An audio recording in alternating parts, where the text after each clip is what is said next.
Good afternoon, ladies, gents and Pikachus, and the tea-drinking pussies of Britain as well.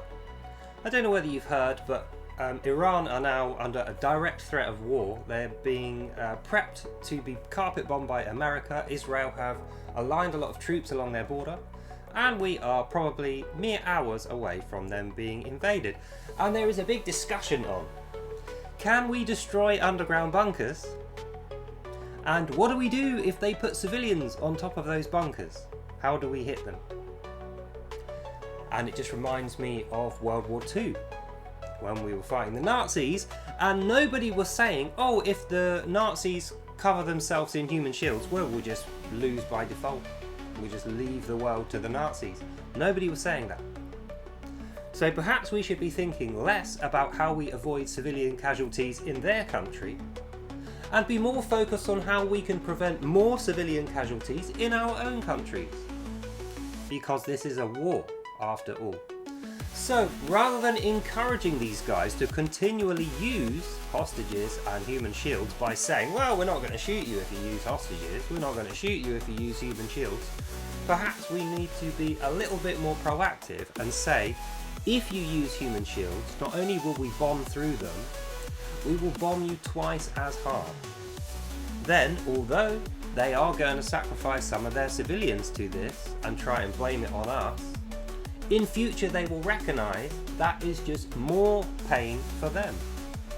So then in future maybe they won't put all their resources in burying and protecting their weapons at the expense of their own civilians. Maybe we'll be encouraging them to put the civilians underground and leave the weapons on the surface. Then at least after we beat them and destroy all their weapons, they will have civilians remaining, so that they can build a peaceful society on the embers of whatever survives our assault. Because in a war, there is no such thing as civilians. There just isn't. How do you make soldiers? You take civilians and you arm them with weapons. So that means all civilians eventually are going to get armed with weapons when the amount of soldiers you have is reduced by bombing. I.e., you cannot win a war without civilian casualties. It is impossible. We have been propagandized into thinking wars can be won without civilians dying. It's not the case. So in conclusion, when the assault on Iran begins, and we hear about it in the news, because it already kind of has begun, we just haven't been told about it, rather than saying, oh dear me, we can't bomb them because they're using civilian human shields, we should think twice about encouraging that kind of behaviour.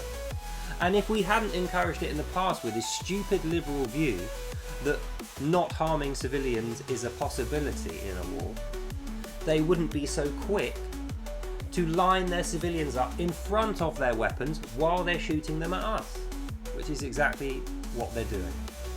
So in conclusion, I hope we win this war for our own sakes, because I don't want to see our civilians, our children, our sons and daughters being killed by them like we have seen.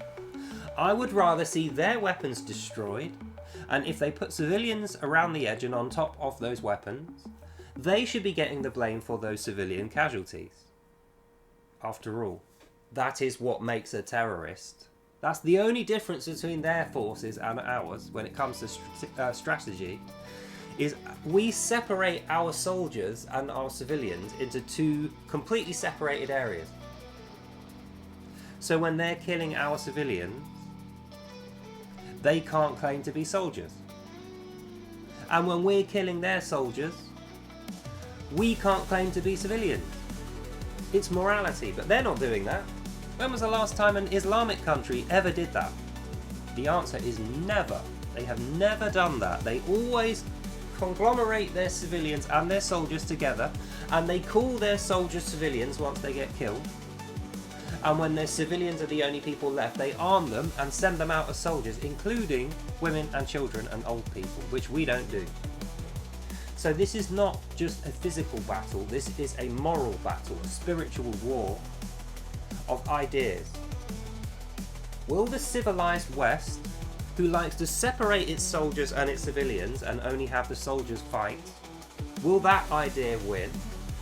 Or will the idea that human shields, hostages, and using things like rape as a weapon, using lies in the media to paint your soldiers as freedom fighters, civilians who are just backed up against the wall, are we going to let that idea win and dominate the world? Or are we going to do the right thing and support our guys against these fucking terrorists and hope that they get completely destroyed along with that idea so that the future can indeed be peaceful? Because at the moment that's not what we're seeing. And I'm quite frankly sick of it. I don't like the idea that cowards who use human shields, hostages and rape as a weapon have any grounds at all to complain about our morality, our strategies, the ways that we defend ourselves, when their tactics are so disgustingly evil. Count yourself lucky you weren't born in one of their countries. That's the last thing I will say. You were born here in a country which has the luxury of worrying about the morality of a fight to the death. You don't have to go. We have soldiers which will go in your place to take the responsibility out of your hands. And you sit at home and complain about them while they're out there dying, giving their blood for you to have a safe, peaceful existence. You criticise them. And you call that morality. Well, I would venture the idea that it is not morality unless you yourself are willing to go out there and risk your own body, put your life on the line for a greater cause. And if you're not, you should stop complaining about it and support your troops as they go into the fray and threaten their own lives to make sure you don't have to. And yes, they will end up killing some civilians. That is war. So, in conclusion, if you want to see the end of war, support the guys that are out there risking their asses now to end that war in a way that promotes future peace without having to have human shields and hostages and casualties, which should never be mixed up in this in the first place, used in an immoral way by a culture that has no morals, led by the Quran. Terrorists who should be killed. So that's the end of this video. God bless you all, and I'll see you lovely people in the next one.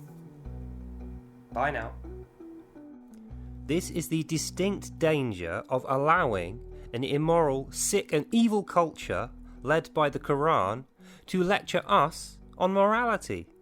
That's the reason so many people will die. So, God bless you all, have a lovely day, and I'll see you in the next one. Bye.